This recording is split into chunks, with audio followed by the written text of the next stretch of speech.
Okay, Glory, Harmonia's first concert of the 2023-2024 season, taking place on Saturday, October 7th, 7:30 p.m. at First Free Methodist Church, just south of Fremont. Now, before I say anything else, I just want to point out First Free Methodist Church, one of the few concert venues in Seattle that has ample parking, just totally surrounding the place, but is also very accessible via public transportation. So it's an easy place to get to. It's a great place to enjoy a concert. And what a concert that you will have to enjoy. We are presenting three works, one of which I think is going to be quite familiar to just about anybody coming to the concert. And that's Modest Mussorgsky's Pictures at an Exhibition. This piece comes from the 1870s, I think, and originally was written as a piano work. It is Mussorgsky's tribute to a good friend of his who had recently died, and this friend of his was an artist and an architect who left behind many brilliant paintings, which Mussorgsky saw assembled at an exhibition, and he wrote this piece about his experience. So we've got one theme that represents Mussorgsky walking through the art fair, the art exhibition. That's called the promenade theme. And then interspersed within these promenades, we've got 10 pictures, portraits, paintings, really, that are little, they're paintings, but Mussorgsky imagines them, of course, as scenes, right? Because a painting is just a snapshot in time. A musical composition takes place over time. So he's got to come up with little dramatic situations to happen. And he does this brilliantly. A lot of these pieces will be familiar, I think. The Great Gate of Kiev, the closing kind of grand Slavonic hymn, which is brilliantly orchestrated in this version that we'll be doing by Maurice Ravel, which he did in 1927. There's the great, the old castle with this very sinuous kind of saxophone solo.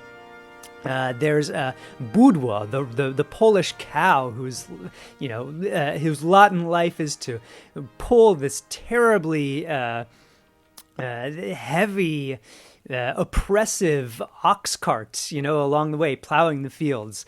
The piece is just full of interest and color and dramatic imagination. Now, you can look at some of these pictures, but others have been lost. And to me, those are the best pictures because you can just totally submit yourself to Mussorgsky's music and imagine what the pictures would look like for yourself. Let the music be inspiration for the theater of the mind. So that's Mussorgsky's Pictures at an Exhibition. That's on the second half of this concert. On the first half, we have, to counterbalance that piece, a piece from, I think, 1959 by Francis Poulenc, his setting of the Roman Catholic Gloria text.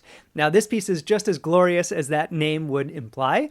It is a setting for full orchestra and soprano solo and chorus, and our wonderful Harmonia chorus is going to be featured there, along with soprano soloist Serena Edulji making her Harmonia debut.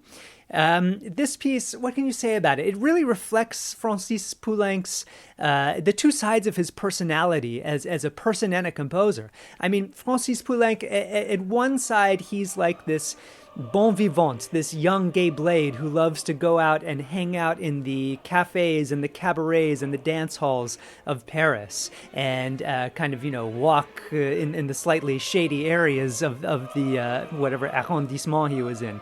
But on the other side, he was a deeply spiritual Catholic. He also had sort of a spiritual awakening after the death of one of his close friends.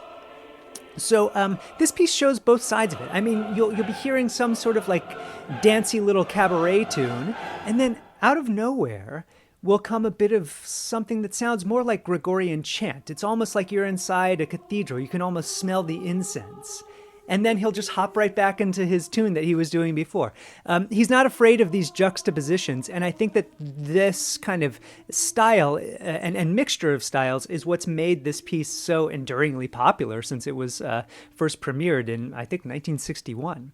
So those are the two kind of big works, but we start off the whole concert with a performance of Dmitri Shostakovich's Festive Overture, a piece that was written in only 3 days because Shostakovich had to churn this thing out for a big Soviet function, a big sort of grandiloquent festivity. And you can really hear the propulsive energy inside this piece that, he was probably feeling as he was hurling towards that deadline. And what a great way to start off the season. I should say that the rest of the season, while we're just chatting here, is equally glorious to this opening concert. We've got Haydn's The Seasons, which is as amazing a piece as they come. We've got Handel's Messiah, our beloved performances annually. We've got Brahms' Second Symphony. We've got the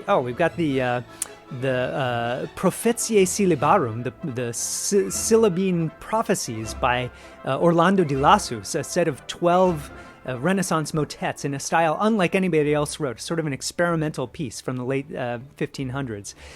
We've got Rhapsody in Blue, great, jazz, classical, orchestral fusion piece. And we finished the whole season with a performance of a rarely performed work by the African-American, or actually Afro-Canadian composer R. Nathaniel Dett.